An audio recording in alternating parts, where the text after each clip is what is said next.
O próximo palestrante, Dr. Andral Codesso Filho, médico e coordenador de saúde ocupacional e prevenção do CIS-STJ.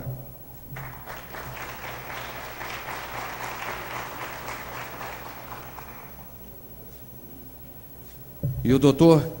Clênio Schulz, juiz federal e coordenador do Comitê Executivo Nacional do Fórum da Saúde do CNJ, Conselho Nacional de Justiça.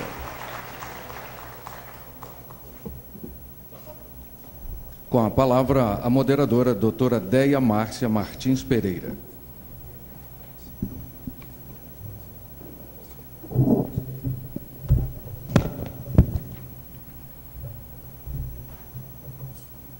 Bom dia a todos.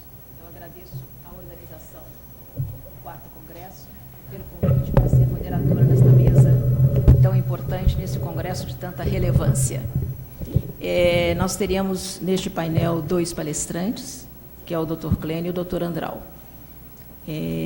Cada um deles terá um tempo aproximado de 30 minutos para a apresentação, e ao final nós então abriremos para as perguntas, que eu tenho certeza que motivará muito todos nós. Eu pediria só que as perguntas fossem encaminhadas sempre com a identificação, para que a gente possa agilizar e localizar a pessoa, de onde, até se fosse possível, de onde ela é, qual é o órgão que ela é. Eu chamo, então, para a primeira apresentação, o Dr. Andral Codesso Filho, acho que conhecido de todos vocês. Dr. Andral é médico e é coordenador de saúde ocupacional e prevenção da Secretaria de Serviços de Saúde do Superior Tribunal de Justiça. Obrigado. Bom dia. Para não fugir à rotina, eu quero agradecer à organização do evento por ter me convidado. Eu me convidei. Com um orgulho muito grande, eu queria um agradecimento grande ao Dr. Clênio, que é o presidente da coordenadora da Comissão do CNJ para a Saúde. É um representante importante do CNJ para que nós possamos discutir esse cenário do judiciário. É uma primeira oportunidade que essa estrutura de saúde dos servidores tem com essa instituição, para que se dê podemos debater o que nós vamos discutir aqui agora. E também queria agradecer a presença de vocês.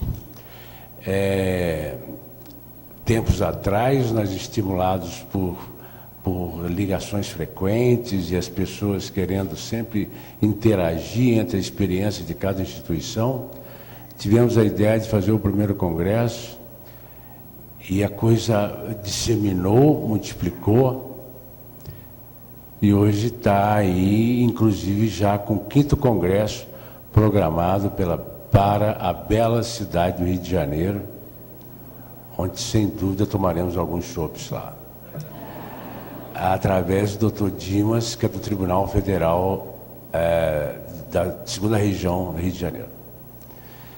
E, provavelmente, o 6º também já tem um candidato, que é da cidade de Recife. Então, a coisa está indo bem.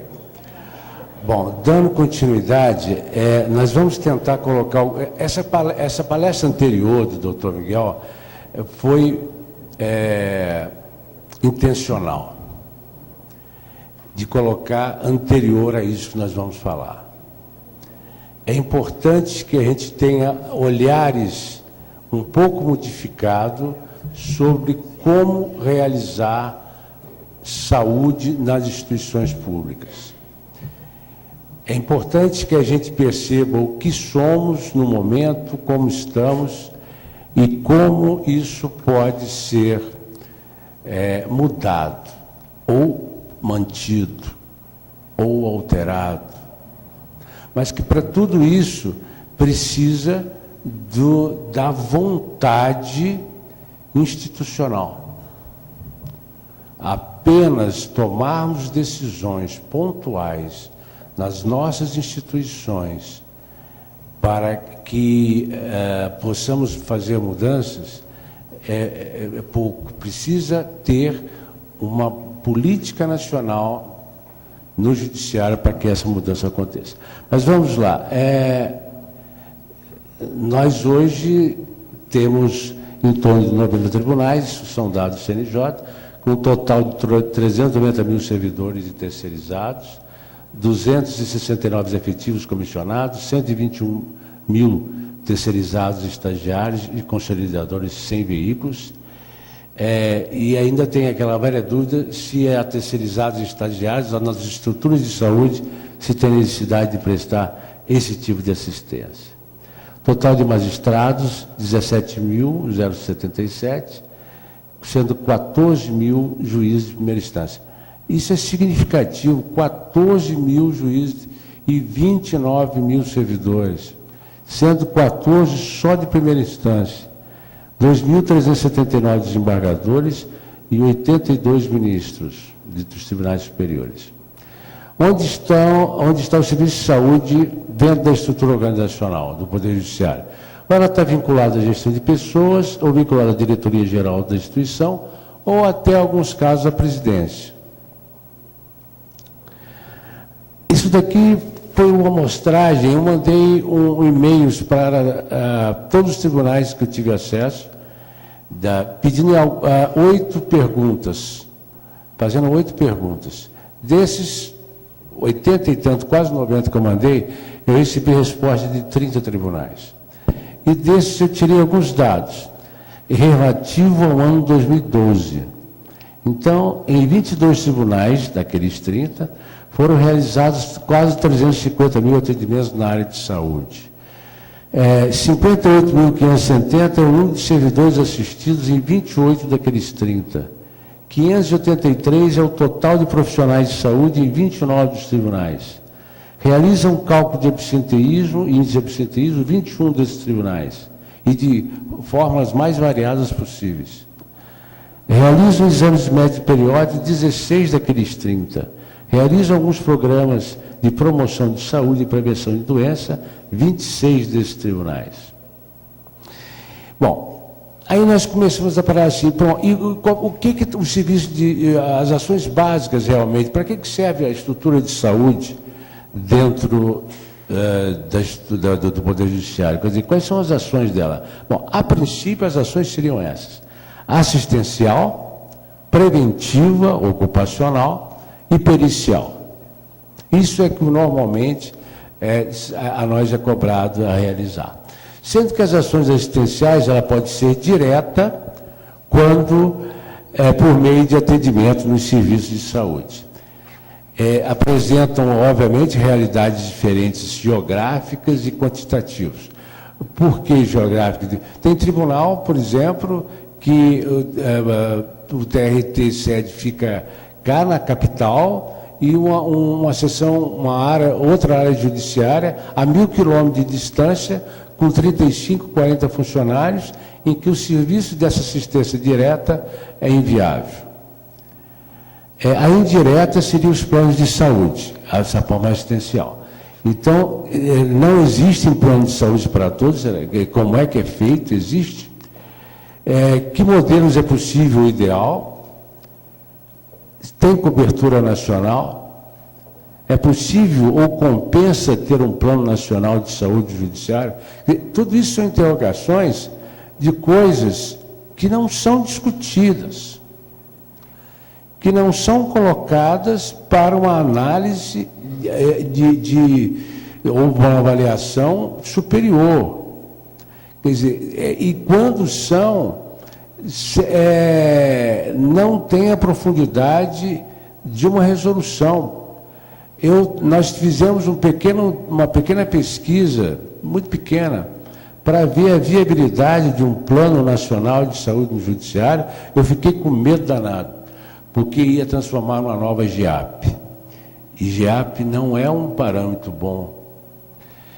E depois, numa segunda tentativa, vimos que existiam outras possibilidades, outras mudanças, outras alternativas dessa ideia, que não transformasse num elefante branco de um plano de saúde que teria dificuldade até de ser gerido. mas isso é um outro debate que precisa ser discutido isso. Ações preventivas. E outra coisa que eu queria falar sobre o plano de saúde é porque a realidade nossa aqui, de uma instituição como STF, STJ, TST, que fica a maior parte dentro de um prédio bonito, com 3.000, 4.000 funcionários, é diferente de uma realidade de um TRT que está lá embaixo, de um TJ que está lá embaixo. Nessa pesquisa que eu solicitei de amostragem, eu peguei tribunais de grande quantidade de servidores, falando muitas quantidades, não é 3.000, 4.000, é muito mais do que isso, que tem uma infraestrutura caótica. E outras muito menores, com coisas belíssimas, porque havia a vontade administrativa de poder realizar. Inclusive dentro da estrutura da assistência indireta. Programas de promoção de saúde e prevenção de doenças e acidente de trabalho. Seriam as ações preventivas do serviço de saúde. Isso é um dos motivos da palestra do Miguel. Por que fazer, quando e qual? Qual o indicativo de escolha dessas ações? Quantos realizados faz controle de eficácia? Qual o índice de aceitação? A abrangência satisfatória? A participação de magistrados e servidores é significativa? É possível exigir obrigatoriedade da realização de exame periódico? É esse olhar que a gente precisa ter, e não só o olhar, quer dizer, eu estou fazendo um bom trabalho preventivo se eu faço programa de yoga, programa de... Eu preciso saber se a palestra do Cláudio ontem sobre promoção de saúde tocou muito nisso. O que é programa de qualidade de vida? Realmente é eficaz? Então tudo bem, vamos fazer. Qual é? Que modelo é? Então, começar a fazer uma análise de eficácia e de necessidade. É isso que tem muito a ver.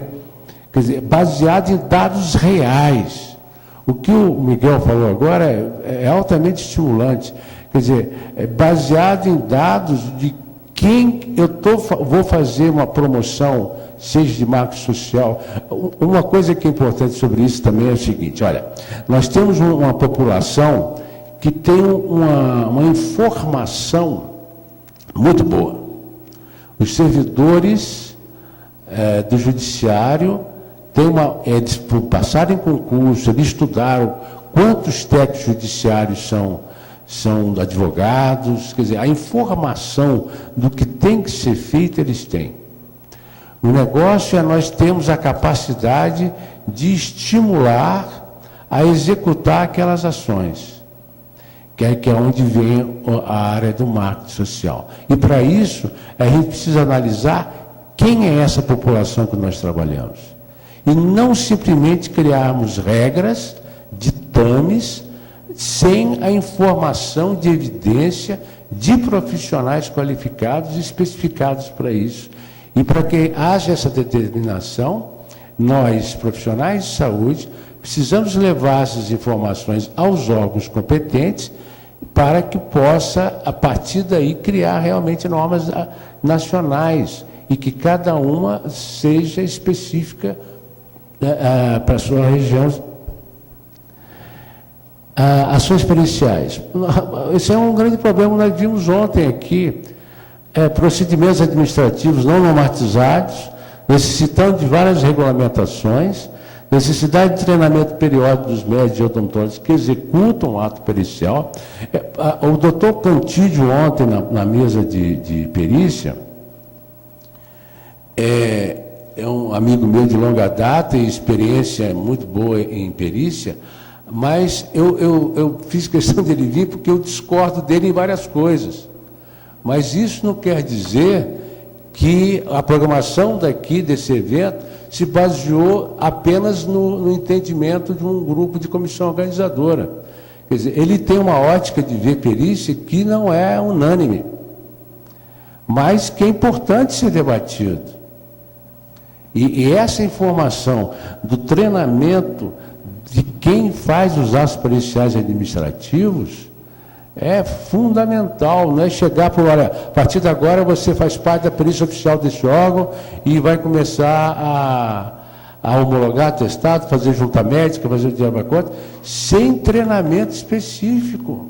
Então fica ouvindo, pegando livros ou entendimentos dos mais variados possível. E quantas vezes lá nós, no STJ, recebemos ligações de outros colegas de outros tribunais, eu estou com a situação assim, como resolvo? Isso eu acho ótimo, troca informação, mas você vê que muitos colegas não botaram ele numa situação de fazer uma avaliação sem um treinamento específico para a área pericial.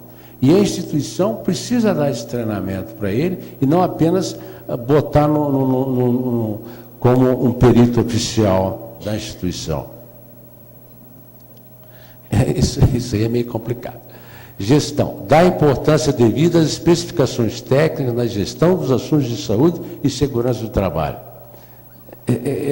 Continuo a entender que a área de saúde e segurança do trabalho é para profissionais da área. Ontem nós tivemos a brilhante palestra aqui do Dr. Jacques, engenheiro do trabalho, que mostrou um belo trabalho que ele faz, e ele citou isso, quer dizer, o entendimento em engenharia do trabalho dele deu subsídios para fazer um belo trabalho sobre fadiga ocular. E é isso que a gente quer dos órgãos competentes, quer dizer, que realizem determinações, resoluções, mas baseado em orientações dadas pela área técnica. Eu não estou falando de médico só não, gente. Eu citei aqui o caso do engenheiro do trabalho. A área técnica específica. Nós precisamos dar a valorização devida aos profissionais de saúde, aos profissionais da área, para a gestão dessas instituições. E o médico, o enfermeiro, aliás, todas as áreas profissionais precisam se valorizar nisso, no sentido de também fazer bem feito o seu trabalho. Antes de sermos apenas servidores, que discutimos relação de trabalho, nós temos a importância da significância da nossa profissão. Perspectivas. O aumento significativo das demandas judiciais faz com que o Poder Judiciário aumente o número de magistrados e servidores com tarefas e tecnologias modificadas periodicamente. Essas pessoas necessitam de boa qualidade de saúde física e mental. Como fazer isso, então? Foi meio forte. É primordial exercer o entendimento que a saúde é elemento estratégico para a instituição judiciária. Por meio da criação de uma política nacional de saúde do Poder Judiciário bem elaborada. Não basta criar um sistema de política, tem que ser bem elaborada, com debates setorizados, análise de dados de evidência, não de achismos, e executada com planejamento realístico. Eu não posso querer fazer por exemplo, agora há pouco tempo estava discutindo com um colega, ele quer fazer exame periódico na área dele. Ele é de uma instituição que é vinculada a um plano de saúde, a instituição não tem verba suficiente para fazer conforme seja o ideal para ele fazer o exame periódico, e quer que faça o exame periódico.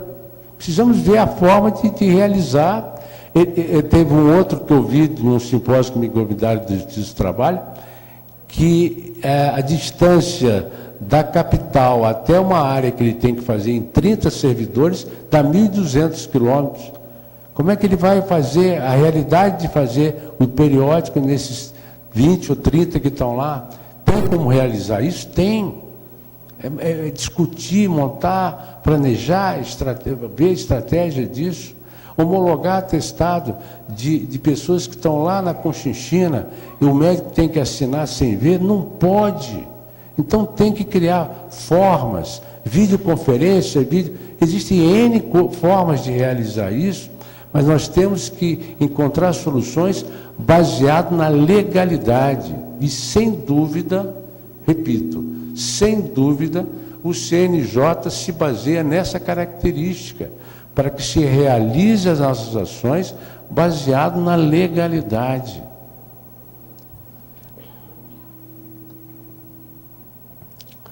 Então, já praticamente estou finalizando a minha parte, a proposta que o Congresso faz, que eu, nos meus 29 anos de STJ, me ouso a falar, é isso aqui.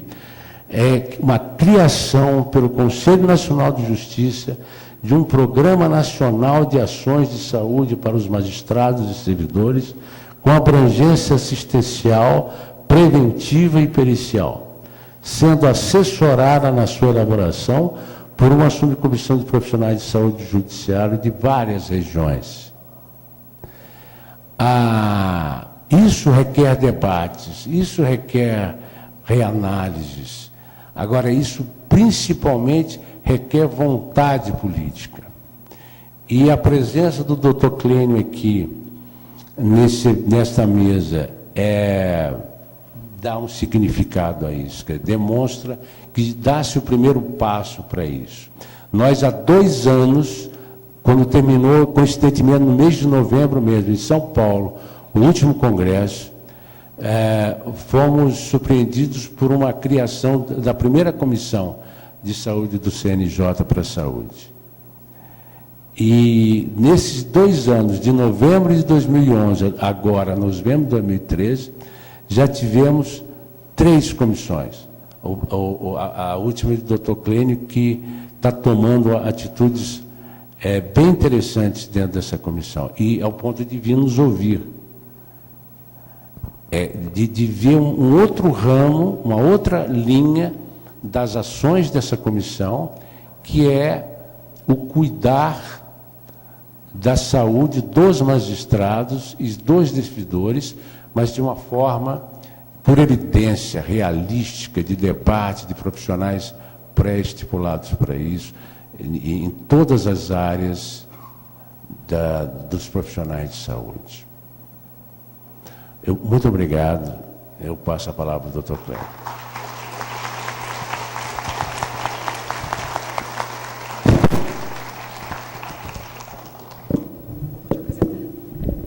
Muito obrigada, doutor Andral, pela brilhante palestra.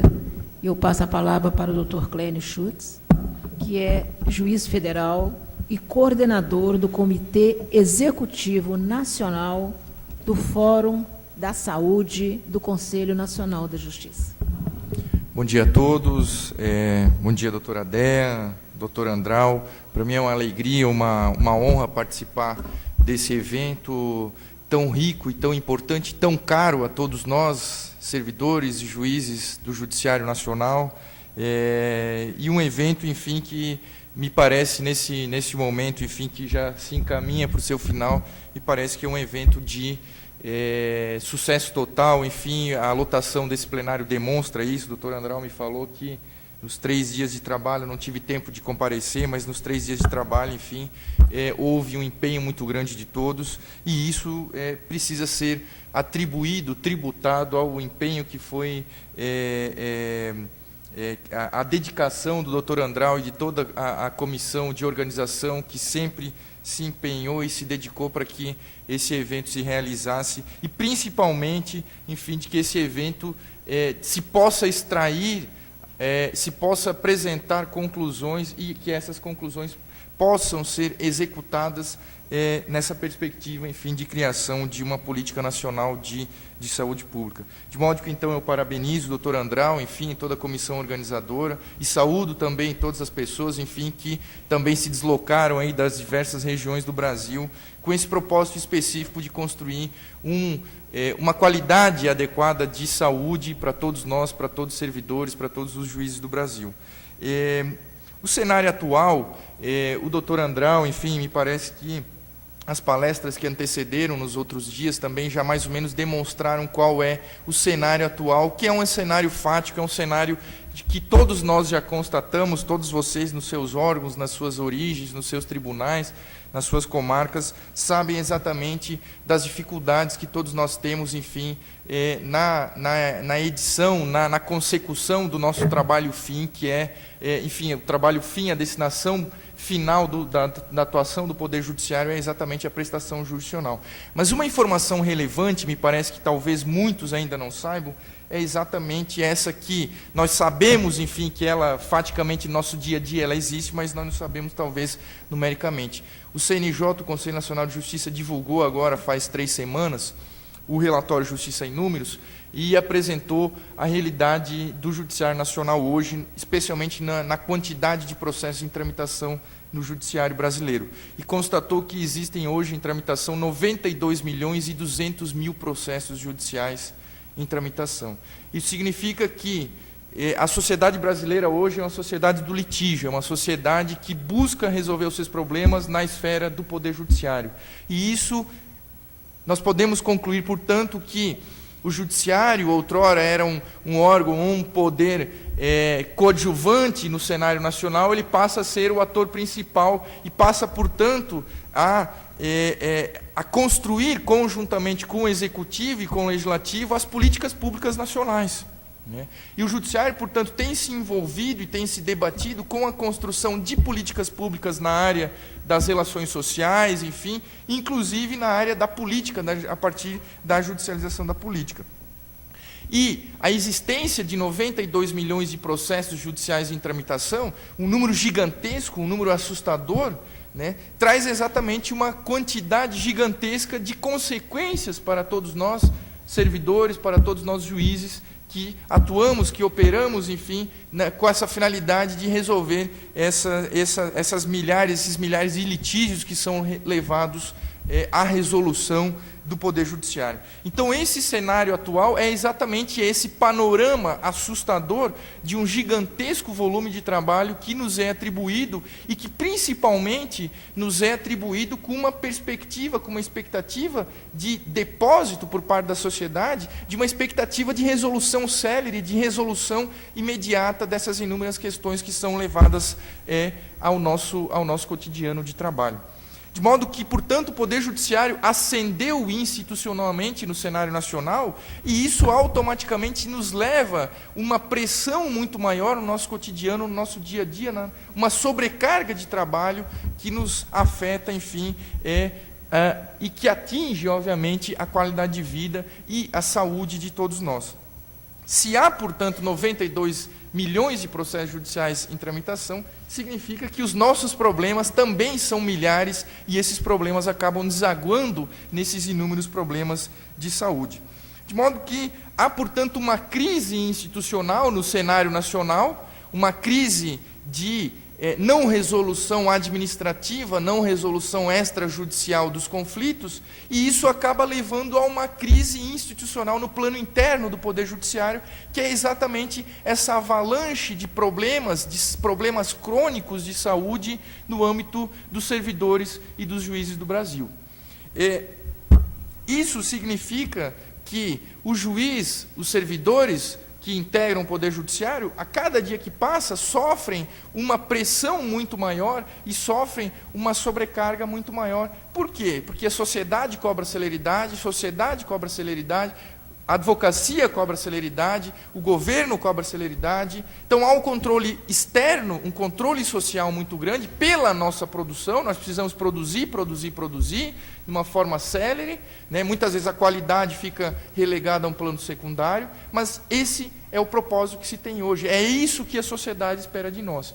Ao mesmo tempo, e no plano interno, os próprios tribunais cobram de nós, juízes, servidores, também essa mesma celeridade, também nos cobram essa produção, produção. O CNJ, na mesma perspectiva, fixa metas, fixa atribuições, fixa controle, fixa metas, cobrando e a agilização nessa prestação jurisdicional. De modo que esse é o cenário que nós temos hoje, um cenário crônico de inúmeros problemas externos, né, que levam a essa maciça, a essa gigantesca judicialização das relações políticas, das relações sociais, e um problema gigantesco no plano interno, que é exatamente esse problema que nos afeta no cotidiano, essa sobrecarga de trabalho, essa pressão que nos é atribuída e essa expectativa que nos é depositada como se nós fôssemos aí resolver exatamente em uma semana ou em um mês absolutamente todos os problemas da sociedade, esses milhares de problemas que nos são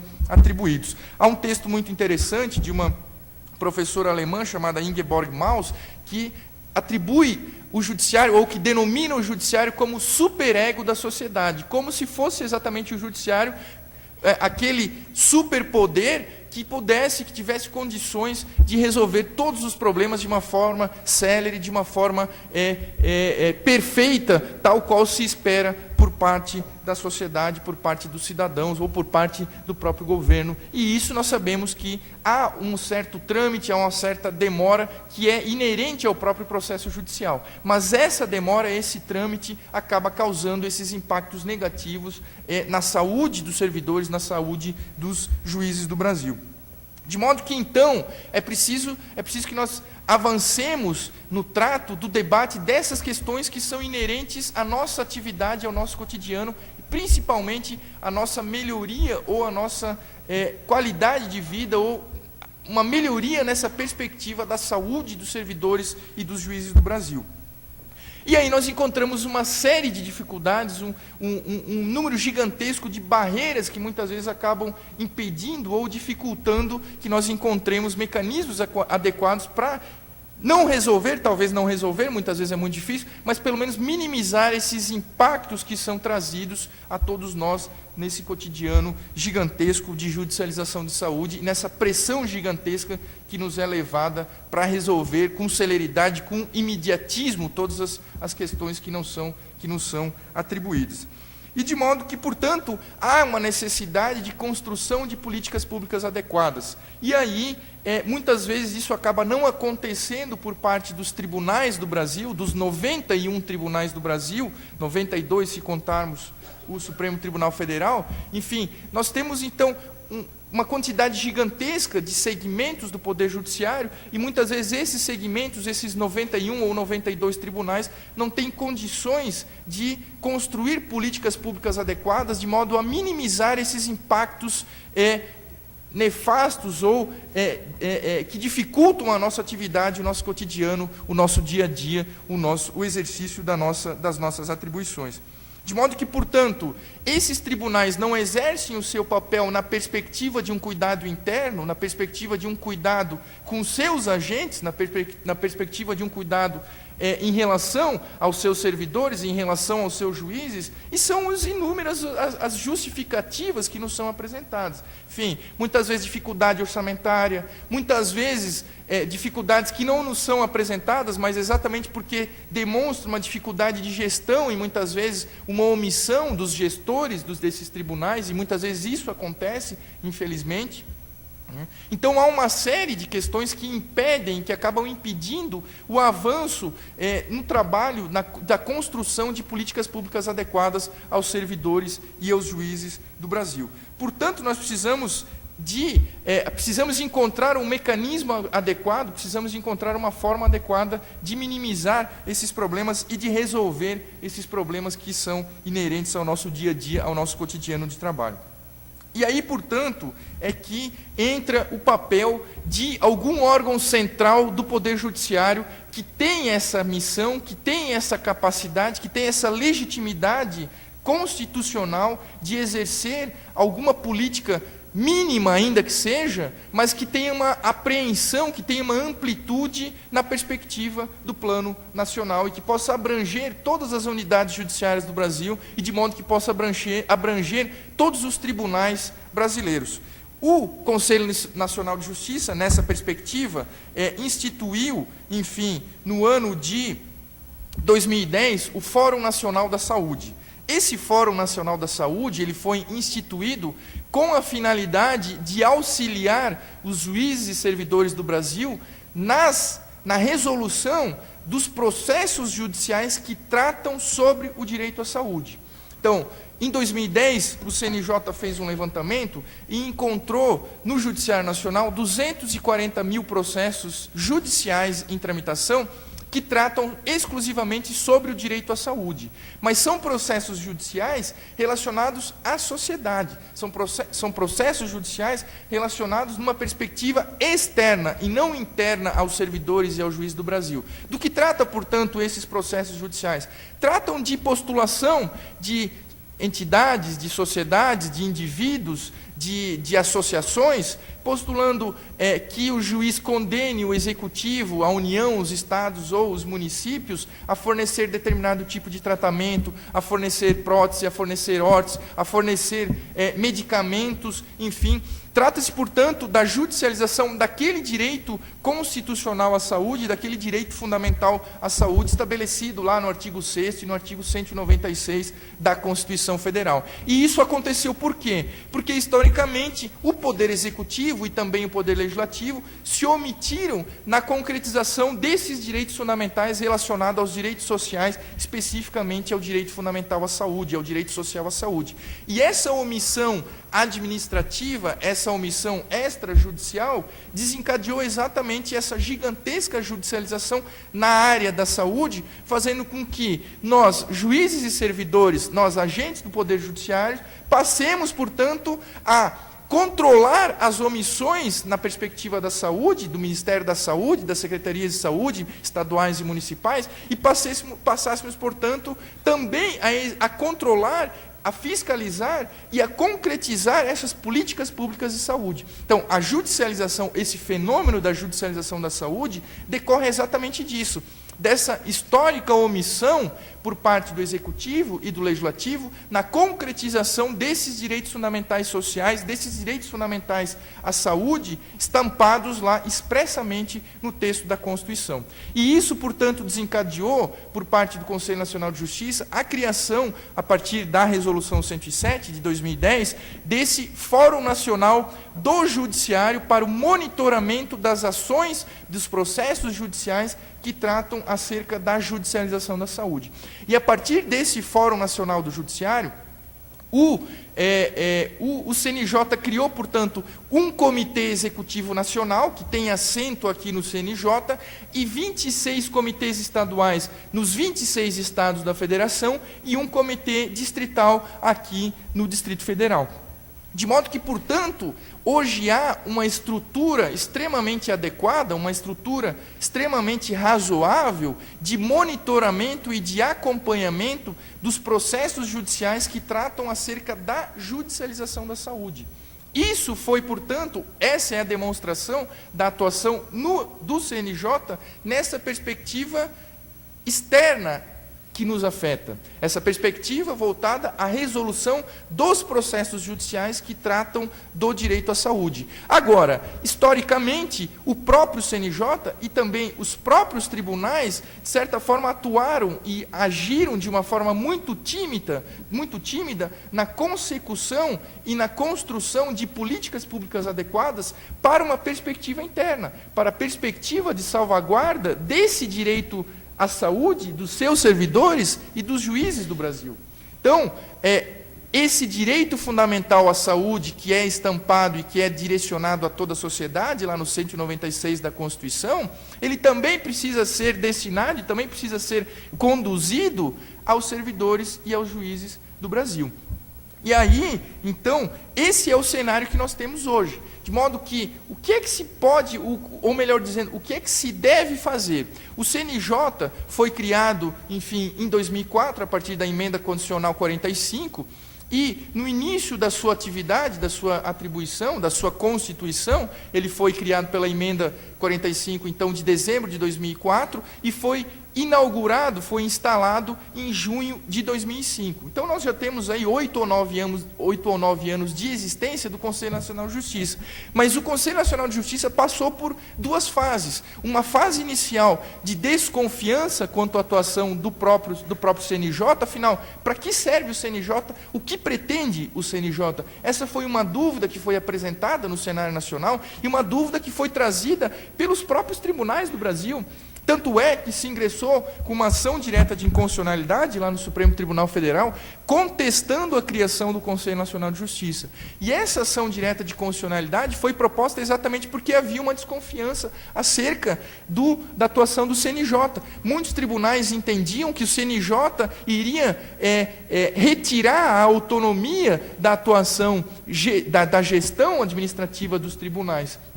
E tiveram, portanto, um receio muito grande. E o Supremo Tribunal Federal, felizmente, afastou essa inconstitucionalidade, reconheceu a legitimidade constitucional da criação do Conselho Nacional de Justiça, atribuindo, portanto, ao CNJ essa legitimidade de exercer essa perspectiva de governança no âmbito do Judiciário Nacional. A função, portanto, do Conselho Nacional de Justiça é exatamente essa. São duas perspectivas. Uma, o controle dos deveres e das funções dos deveres funcionais da magistratura nacional, dos juízes do Brasil, então é uma perspectiva fiscalizatória, e de outro lado, também é missão e dever constitucional do CNJ exercer o controle administrativo e orçamentário do Judiciário Nacional. Vale dizer, é atribuição constitucional do Conselho Nacional de Justiça exercer o controle da gestão e o controle da aplicação orçamentária de todos os 91 tribunais do Brasil, excluindo aqui o Supremo Tribunal Federal, que estaria acima do Conselho Nacional de Justiça. De modo que, portanto, o primeiro momento foi de desconfiança acerca da missão. Afinal, para que serve o CNJ? Qual foi a finalidade? Para que razão se construiu esse órgão nacional ou esse órgão central no âmbito do Judiciário Nacional? Né? Então, esse primeiro momento foi um momento de desconfiança e, com o passar dos anos, enfim, se concluiu e a própria sociedade legitimou e depositou essa expectativa no CNJ, e de modo que o CNJ, portanto, passou a ter uma fase de consolidação no cenário nacional da sua atuação, exatamente porque as políticas públicas que passaram a ser exercidas e passaram a ser realizadas pelo Conselho Nacional de Justiça foram políticas públicas criadas com essa finalidade de melhoria da atuação do judiciário na perspectiva da prestação jurisdicional e também de melhoria no controle e na gestão dos 91 tribunais brasileiros que estão sob o controle e que estão sob a fiscalização do Conselho Nacional de Justiça. Então, esse é o cenário. Um momento de desconfiança e, atualmente, um momento de outorga de uma credibilidade muito maior ao Judiciário Nacional. E isso se faz necessário, enfim, exatamente porque há essa competência constitucional, essa necessidade, essa missão institucional e constitucional do CNJ de exercer essa atuação de governança do Judiciário Nacional. Então, se o CNJ é um órgão central, cabe a ele e deve o CNJ, portanto, exercer essa missão de dirigente maior do Judiciário Nacional, orientando a criação de políticas públicas adequadas por parte dos 91 tribunais do Brasil que estão a ele subordinados. E aí nós vamos encontrar essas inúmeras e gigantescas dificuldades que aparecem, enfim, nessas diversas regiões do Brasil. Então, há alguns exemplos em que o CNJ encontrou nessa perspectiva, enfim, no exercício desse controle, da fiscalização, da governança e da atuação administrativa dos tribunais, encontrou exemplos assim que são, infelizmente, acontecem no cenário nacional. Cito um, né? Comarca no interior de um estado do Brasil, em que comarca com vara única, com 20 mil processos, há um juiz naquela vara única e um servidor. Pergunto para todos, esse juiz e esse servidor possuem condições adequadas de exercer essa missão constitucional de prestar jurisdição com celeridade possuem condições adequadas de fazer frente, de responder de uma forma célere e adequada todas essas 20 mil demandas, todos esses 20 mil processos que são levados a esse juiz e a esse servidor? É óbvio que não. É óbvio que é inegável que a resposta aqui, infelizmente, é negativa.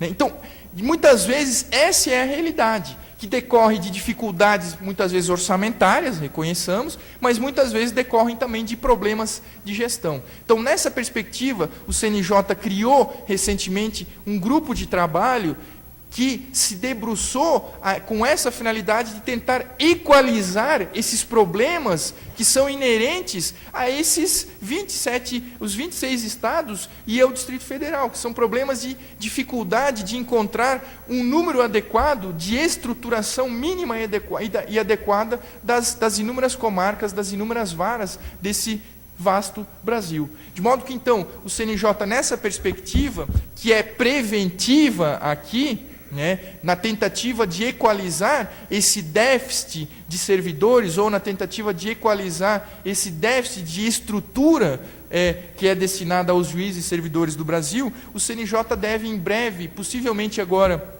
no final ainda desse mês ou no início de dezembro, publicar por intermédio do plenário do Conselho Nacional de Justiça, os seus 15 conselheiros deverão editar uma resolução determinando que os tribunais façam um ajuste na distribuição da carga de trabalho e que passa a fazer, portanto, uma reestruturação, e essa reestruturação das varas e comarcas dos diversos estados brasileiros passem a ser adequadas de modo a causar pelo menos um impacto positivo e de modo que possam ter uma estrutura mínima de ergonomia de trabalho, de qualidade mínima de trabalho, aqueles juízes e aqueles servidores que estão, enfim, à frente da resolução desses 92 milhões de processos judiciais.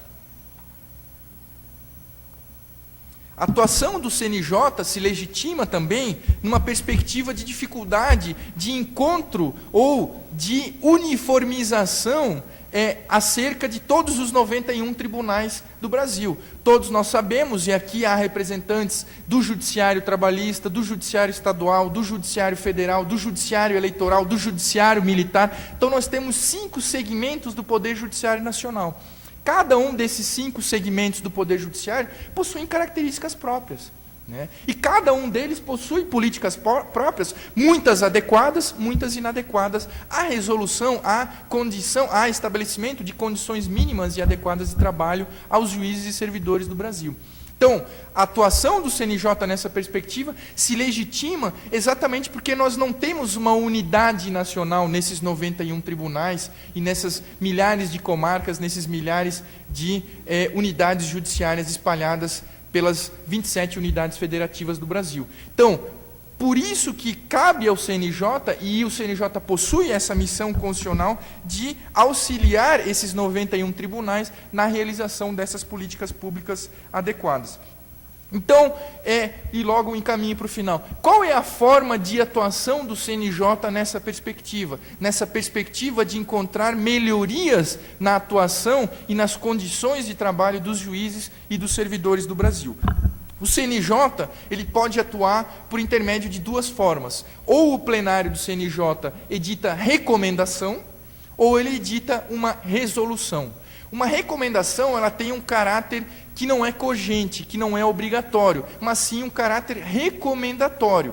E o CNJ fez isso, por exemplo, no âmbito do Fórum Nacional da Saúde, orientando, recomendando aos tribunais do Brasil e aos juízes e servidores do Brasil que quando se debrucem, quando se deparem com processos judiciais sobre direito à saúde, processos judiciais em que há postulação do fornecimento de algum medicamento ou de algum tratamento, o CNJ editou a recomendação número 31, estabelecendo alguns indicativos ou algumas recomendações que precisam ser seguidas ou que deveriam ser seguidas pelos juízes e servidores do Brasil. Estabelecendo, por exemplo, que Uma simples prescrição médica, ou um simples atestado médico, sugerindo que determinada pessoa precise de determinado medicamento, isso não seria suficiente para o juiz simplesmente conceder uma liminar ou uma tutela antecipada, ou julgar procedente o pedido para o fornecimento daquele medicamento. Não, o CNJ entende que é preciso que o juiz, que o servidor, faça uma investigação mais aprofundada, né? Se há a instauração da jurisdição para verificar se determinado medicamento é razoável para curar ou para prevenir determinada doença do cidadão, ele precisa fazer uma investigação, precisa fazer uma perícia, precisa investigar de uma forma mais aprofundada se há uma legitimidade do uso daquele medicamento, se aquele medicamento produz da efetividade, da eficácia e do custo-benefício da utilização daquele medicamento para o tratamento que é postulado na via judicial. Então, o CNJ, por exemplo, apresentou recomendação nesse sentido, indicando também outras recomendações no modo de agir dos juízes, enfim, que são responsáveis pela resolução desses processos que tratam da judicialização da saúde. Então, uma das formas que o CNJ pode adotar na sua missão de exercício da governança administrativa e do controle dos tribunais é exatamente essa, recomendar. Então pode recomendar, por exemplo, aos tribunais que eles criem estruturas mínimas de saúde nos seus tribunais ou nas suas comarcas. Agora, me parece que a forma mais adequada aqui é exatamente a perspectiva ou a possibilidade de edição de uma resolução. A resolução tem força cogente, tem efeito de norma, de lei e precisa obrigatoriamente ser cumprida e ser adotada pelos 91 tribunais do Brasil. De modo que aqui é preciso que, por exemplo, as conclusões apresentadas nesse cenário, nesse evento, nesse congresso, e aí, enfim, eu ratifico as palavras que o doutor Andral mencionou, é preciso que se possa pensar, é preciso que se possa, e aí, portanto, fica esse encaminhamento de que, do resultado desse evento, doutor Andral, se possa construir um documento, porque é um documento legítimo, que nasce de todos os agentes, dos servidores da saúde do Judiciário Nacional, e que esse documento seja levado ao Conselho Nacional de Justiça. Eu me coloco à disposição de receber e de encaminhar ao ministro Joaquim Barbosa e de encaminhar aos demais conselheiros do CNJ, para que se possa pensar na construção de um fórum permanente de servidores da área médica, não só da área médica, mas da área da saúde dos tribunais brasileiros. Que se possa pensar numa construção de uma política permanente de cuidado assistencial, preventivo, enfim, e repressivo também, né? Mas que se possa pensar exatamente nessa perspectiva, de um mecanismo permanente de controle e de governança que tenha como órgão central o CNJ, mas que permita também esse debate e essa reflexão e esse aperfeiçoamento sempre com todos os tribunais e com todas essas pessoas que participam, com todos vocês que constroem, que apresentam ideias, que apresentam sugestões para a construção de um cotidiano melhor, para a construção de condições melhores de salubridade, muitas vezes, né, no âmbito das diversas comarcas, das diversas unidades judiciárias do Brasil. Então, nessa perspectiva, me parece que é preciso avançar-se aqui e é preciso construir, portanto, esse fórum permanente, né, e que esse evento, esse congresso, que hoje esse mês, enfim, é o 4º congresso que se realiza, e parece que é a primeira vez, eu consultei, é a primeira vez que o CNJ participa do evento, e é exatamente isso ratifica aquela ideia inicial de que se depositava uma desconfiança muito grande no CNJ a partir dos seus primeiros anos de atuação. E nós precisamos inverter isso. O CNJ possui os seus problemas, é inegável isso, e um deles talvez seja exatamente porque há uma transição, a cada 2 anos mudam todos os conselheiros, os 15 conselheiros do CNJ, e muitas vezes uma política pública que se inicia com uma gestão, não se continua com outra gestão. É o mesmo problema que todos vocês enfrentam lá nas suas origens, nos seus tribunais. Muitas vezes há presidentes que são dedicados, que criam políticas e que têm pretensões adequadas à construção de políticas razoáveis na estruturação de saúde e do trabalho dos servidores, de juízes daquele tribunal, e muitas vezes sucede-se um presidente que não tem essa mesma perspectiva de gestão e de governança no âmbito da saúde interna dos seus servidores e dos seus juízes. De modo que, portanto, nós precisamos avançar, e aí eu me coloco à disposição, aqui como representante do CNJ, já conversei, inclusive, com os conselheiros que integram a Comissão de Gestão Permanente, Comissão Permanente de Gestão de Pessoas do CNJ, que possui exatamente essa missão de construção de políticas públicas adequadas aos servidores e juízes do Brasil. Então, esse grupo de trabalho que o Dr. Andral mencionou, ele se iniciou na gestão ainda do ministro César Peluso, depois sucedeu-se com o ministro Aires Brito, que ficaram, enfim, a sucessão foi, o ministro Aires Brito ficou apenas 8 ou 9 meses na presidência, e depois trocou todo o número de conselheiros do CNJ. De modo que esse problema de transição acabou também ocasionando uma paralisação lá na própria atuação do Conselho Nacional de Justiça. Mas me parece que a atuação e a presença do CNJ nesse evento é um indicativo, enfim, eu me coloco à disposição de lá no CNJ fazer exatamente toda essa perspectiva e esse avanço, de modo que a gente possa encontrar políticas públicas permanentes, e não transitórias, políticas públicas permanentes de melhoria no âmbito da saúde e da qualidade de vida dos servidores e dos juízes do Brasil. E essas políticas públicas, elas devam ser construídas de forma democrática, exatamente como se fez aqui nesse evento. De modo que, então, eu solicito ao Dr. Andral que essas apresentações que foram feitas aqui, desses grupos de trabalho, enfim, e essas palestras, sejam reunidas, compiladas e consolidadas, e me coloco à disposição para auxiliar nisso, para a gente encontrar aí sim um denominador comum e verificar qual é a política nacional que possa ser construída. É óbvio que aqui nós precisamos respeitar as características regionais, nós precisamos respeitar as peculiaridades de cada tribunal, mas é preciso avançar, não na perspectiva de avançar e de acabar com a total autonomia do tribunal. Isso o CNJ não pode, mas o CNJ pode e deve construir um ato normativo geral de caráter nacional e que possa balizar e determinar que os tribunais executem essa política pública e concretizem no plano local, no plano das suas realidades, então, políticas públicas adequadas de melhoria de condição de trabalho dos diversos servidores do Brasil. Então, para fazer o encaminhamento final, num primeiro momento, então, a legitimação disso e a legitimação da atuação do CNJ se dará se nós fizermos esse encaminhamento, doutor Andral, tá? Por quê? Porque aí vem uma pressão, e aí eu me incluo também nessa pressão de levar ao CNJ esse dever, essa missão institucional de realmente construir essa política nacional adequada, E aí, quem sabe, uma sugestão que fica aqui, uma sugestão que eventualmente a conclusão do Congresso possa ser essa, a criação de um fórum permanente que possa se reunir, que possa ser desdobrado nas diversas regiões. Podemos utilizar aqui as 5 regiões geográficas do Brasil, como um órgão central aqui, que tenha participação do CNJ e os órgãos centrais aqui de Brasília, por exemplo, os tribunais superiores, e que em cada uma das 5 regiões, os tribunais de segundo grau, os TRTs, os TJs, os TRFs, os TRS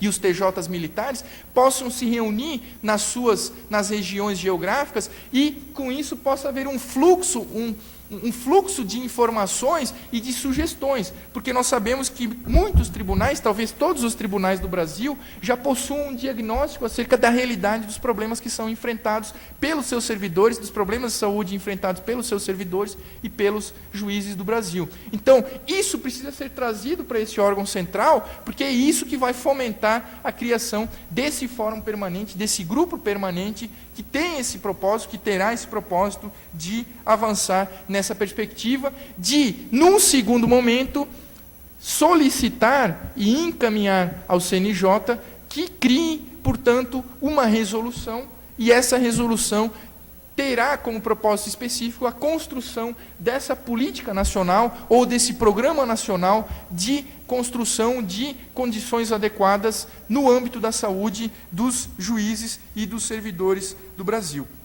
E aqui me parece que, eu vou já encerrar, enfim, já estou com o tempo esgotado, mas me parece que aqui é importante citar. Eu costumo citar sempre uma frase de um consultor de empresas, o Stephen Kanitz, que diz o seguinte: no Brasil nós temos o costume de ter iniciativa. Todo mundo tem iniciativa, né? Todo mundo tem iniciativa. E ele fez o exemplo que ele citou, era a iniciativa lá da abertura de empresas. Então todo mundo tem iniciativa. Você, vou abrir uma empresa para fazer isso, para fazer aquilo. Então ele tem iniciativa, mas nunca conclui essa iniciativa. Então ele tem iniciativa e não tem acabativa. Então nós precisamos trazer essa perspectiva, que é uma perspectiva negativa, também para o judiciário e também aqui como órgão de governança. É preciso acabar com essa ideia, vamos fazer isso, vamos fazer aquilo, e ficar só no vamos e não concretizar isso. Então é preciso acabar com isso, e por isso que eu solicito que, eu vou deixar o meu e-mail, me encaminhem todas essas pesquisas que foram feitas por todos os tribunais. Aqui estão os responsáveis pelos setores de saúde de todos os tribunais do Brasil. Me encaminhem, por favor, isso. Por quê? Porque isso não chegou. Não chega no CNJ. São poucos os tribunais. O próprio doutor Andral aqui mencionou que consultou todos, encaminhou um e-mail para 80 e poucos tribunais do Brasil, e só 30 responderam. Então, encaminhem, por favor, porque se nós tivermos aqui um número representativo de tribunais do Brasil, isso vai legitimar e vai obrigar o CNJ que ele efetivamente atue nisso aqui. Né? Que essa omissão histórica que é inerente nos seus órgãos de origem e que também é inerente ao órgão central, ou aos tribunais superiores, ou ao CNJ, que nós acabemos com essa omissão. Né? E que nós passamos, portanto, a construir políticas adequadas que nós desejamos a todos nós, juízes e servidores do Brasil. Eu menciono, enfim, para finalizar aqui, considerando que o doutor Andral mencionou isso, que me parece que o próximo evento, o 5º Congresso, será lá no estado do Rio de Janeiro, e que o TRF da 2ª Região ficou responsável por isso, o conselheiro Guilherme Calmon, ele é desembargador lá no Tribunal Regional Federal da 2ª Região, é conselheiro do CNJ, e é presidente da Comissão de Gestão de Pessoas do CNJ, que tem exatamente essa atribuição. E o conselheiro Guilherme Camon, eu conheço muito bem o conselheiro Guilherme Camon, tenho atuado com ele em outros grupos de trabalho, é extremamente interessado e é extremamente preocupado também com essas condições, com esses problemas de saúde. Então, me parece que aqui há um encontro, e isso vai nos auxiliar, por quê? O conselheiro Guilherme Camon é do TRF da 2ª Região, e eu tenho certeza que essas conclusões que serão apresentadas, que nos serão encaminhadas, nós vamos encaminhar ao conselheiro, ele levará ao plenário, e aí eu tenho certeza que o plenário do CNJ, nos próximos meses, enfim, a partir dessas conclusões, vai editar alguma resolução, alguma recomendação, e fica exatamente essa sugestão. Eu vou me comprometer a gestionar lá internamente no âmbito do CNJ com essa finalidade, de que nós possamos, portanto, nos próximos meses, fazer exatamente isso, exatamente para que, no próximo ano, no 5º Congresso, se possa já fazer um diagnóstico, o que se foi feito do Congresso, do 4º Congresso lá em Brasília, para o 5º Congresso. E aí nós possamos, lá naquele evento, doutor Andral, discutir exatamente isso, o que já foi feito e o que ainda mais precisa ser feito. Então, o meu e-mail, por favor, é clenio.schulze@cnj.jus.br, clenio.schulze, SCHULZE, Clenio, CLENIO, .schulze, SCHULZE, @cnj.jus.br. Eu me coloco à disposição de todos vocês, encaminhem esses trabalhos que os tribunais já fizeram, esses diagnósticos que já existem e que nunca foram encaminhados ao CNJ, me encaminhem. Por quê? Porque se todos os tribunais encaminharem, a legitimidade do CNJ, ela se acenderá, e aí o CNJ não vai poder se emitir. Tá? Então, eu agradeço mais uma vez, parabenizo o doutor Andral, enfim, doutor André, pela organização, e me parece que o propósito é esse. Se nós ficarmos só na discussão, ano que vem, o 5º encontro vai ser exatamente isso. Mas a participação, o que eu posso lhes afiançar é esse. se a participação, se esse é o primeiro evento do CNJ, eu, como juiz auxiliar lá, eu me comprometo a fazer esse encaminhamento no âmbito do Conselho Nacional de Justiça. Muito obrigado e fico à disposição.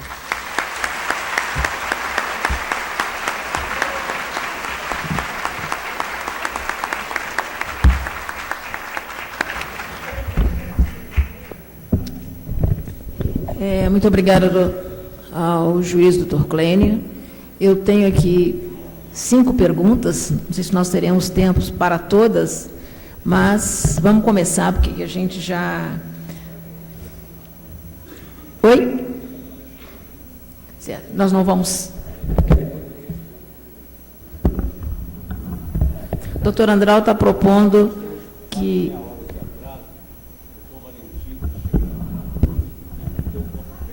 O doutor Andral comentou que estamos com 30 minutos de atraso. Eu me comprometo a levar. Agora, consta um e-mail. Se alguém que encaminhou a pergunta, por favor, se não anotou o seu e-mail, ou venha e converse comigo pessoalmente, que eu ia respondo pessoalmente aqui no intervalo, ou eu encaminho um e-mail respondendo por e-mail. Tá bem?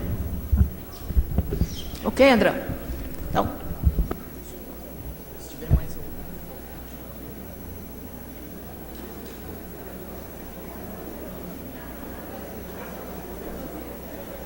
Agradecemos a participação da doutora Déia Márcia Martins Pereira, doutor Andral Codécio Filho e doutor Clênio Schulz.